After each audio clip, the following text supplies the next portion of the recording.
আসসালামু আলাইকুম। আমরা আজকে দেখব হচ্ছে সংখ্যা। সংখ্যা নিয়ে যত কথা, সংখ্যা কিভাবে আসছে, সংখ্যা কত প্রকার এবং কি কি আমরা দেখব হচ্ছে সংখ্যা। সংখ্যা হচ্ছে প্রধানত আমাদের দুই প্রকার, একটা হচ্ছে বাস্তব সংখ্যা আর একটা হচ্ছে জটিল সংখ্যা। জটিল সংখ্যা হচ্ছে রুটের ভিতরে -1 থাকবে, সেটা হচ্ছে জটিল সংখ্যা। রুটের ভিতরে যদি -1 থাকে, মাইনাস যদি থাকে, সেটা আমাদের জটিল সংখ্যা হিসাবে ধরে নেব। এবং হচ্ছে বাস্তব সংখ্যা। বাস্তব সংখ্যা দুই প্রকার, এক হচ্ছে মূল আর একটা হচ্ছে অমূল্য। মূলদ সংখ্যা, বাস্তব সংখ্যা কত প্রকার? দুই প্রকার, একটা হচ্ছে মূলদ, একটা হচ্ছে অমূলদ। এই মূলদ সংখ্যা আবার দুই প্রকার, একটা হচ্ছে পূর্ণ সংখ্যা আর একটা হচ্ছে ভগ্নাংশ। পূর্ণ সংখ্যা আর একটা হচ্ছে কি ভগ্নাংশ। এই পূর্ণ সংখ্যা আবার হচ্ছে আমাদের তিন প্রকার। পূর্ণ সংখ্যা কত প্রকার? তিন প্রকার, একটা হচ্ছে ধনাত্মক, শূন্য আর হচ্ছে ঋণাত্মক। পূর্ণ সংখ্যা তিন প্রকার, কি কি? ধনাত্মক, শূন্য এবং ঋণাত্মক।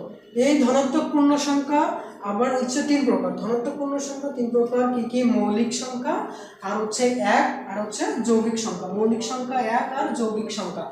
এবার আমরা দেখবো হচ্ছে ভগ্নাংশ। ভগ্নাংশ কত প্রকার? ভগ্নাংশ দুই প্রকার, একটা হচ্ছে সাধারণ ভগ্নাংশ আর একটা হচ্ছে দশমিক ভগ্নাংশ। সাধারণ ভগ্নাংশ আবার হচ্ছে আমাদের তিন প্রকার। সাধারণ ভগ্নাংশ তিন প্রকার, মনে রাখবো কি কি? প্রকৃত, অপ্রকৃত আর হচ্ছে মিশ্র। এবার আমাদের হচ্ছে দশমিক ভগ্নাংশ। দশমিক ভগ্নাংশ কি কি? দশমিক ভগ্নাংশ হচ্ছে সসীম আর হচ্ছে অসীম। সসীম আর অসীম হচ্ছে আমাদের হচ্ছে দশমিক ভগ্নাংশ। আমাদের সংখ্যা মোটামুটি সংখ্যা শেষ, সংখ্যার ধারণা। এবার আমরা আস্তে আস্তে সংখ্যা কয়েকটি টাইপে ভাগ করা হবে, প্রত্যেকটা টাইপে ইনশাল্লাহ সংখ্যা নিয়ে বিস্তারিত আলোচনা করা হবে। আমরা আজকে প্রাথমিক ধারণা দিচ্ছি সংখ্যা নিয়ে। এবার আমরা হচ্ছে শূন্য। শূন্য হচ্ছে কোন ধর্মের লোক, আমরা সহজে জানবো হচ্ছে শূন্য আসলে কি। শূন্য কি হচ্ছে ঋণাত্মক সংখ্যা না ধনাত্মক সংখ্যা? শূন্য নিয়ে আমরা হচ্ছে একটু কথা বলবো। শূন্য হচ্ছে একটি ইন্টিজার সংখ্যা। শূন্য কি সংখ্যা? শূন্য একটি ইন্টিজার সংখ্যা।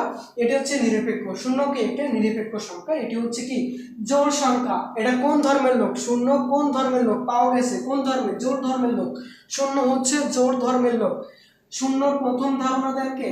আর্য ভট্টাচার্য। আর্য ভট্টাচার্য দেয় শূন্যর প্রাথমিক ধারণা, এবং শূন্য আবিষ্কার করেন হচ্ছে ব্রহ্মগুপ্ত। শূন্য আবিষ্কার করে কি? শূন্য আবিষ্কার করে হচ্ছে ব্রহ্মগুপ্ত। এরপরে আমরা দেখবো হচ্ছে পরবর্তী টাইপে দেখবো হচ্ছে বাস্তব সংখ্যা। বাস্তব সংখ্যার মূলদ, অমূলদ ইনশাল্লাহ পরবর্তী টাইপে সুন্দরভাবে শেষ করার চেষ্টা করব। আসসালামু আলাইকুম।